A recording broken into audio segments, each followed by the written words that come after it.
ఇక తెలంగాణలో కాంగ్రెస్ ప్రభుత్వం పనితీరు చేస్తున్న అభివృద్ధిని చూసి బీఆర్ఎస్ నాయకులు ఓర్వలేకపోతున్నారని Congress party Telangana committee working president Jaggareddy మండిపడ్డారు. కాంగ్రెస్ ప్రభుత్వాన్ని అడుగడుగున అడ్డుకోవాలని విశ్వ ప్రయత్నాలు చేస్తున్నారని ఆగ్రహంతో ఉన్నారాయన.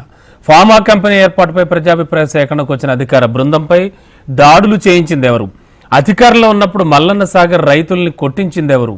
ఈ విషయాలన్నీ ప్రజలు గుర్తించాలన్నారు. బీఆర్ఎస్ నాయకులు మాజీ మంత్రి కేటీఆర్ చిల్లర రాజకీయాలను ప్రజలు గుర్తించి వాస్తవాలను తెలుసుకోవాలన్నారు. ప్రజలు నేను కేటీఆర్ గురించి మాట్లాడుతున్నా. వారు కాంగ్రెస్ గవర్నమెంట్ మీద, ముఖ్యమంత్రి రేవంత్ రెడ్డి గారి మీద, మా మంత్రుల మీద, కాంగ్రెస్ పార్టీ మీద వారు బురద జల్లే కార్యక్రమాన్ని వాళ్ళు నిరంతరము అదే పని పెట్టుకున్నారు.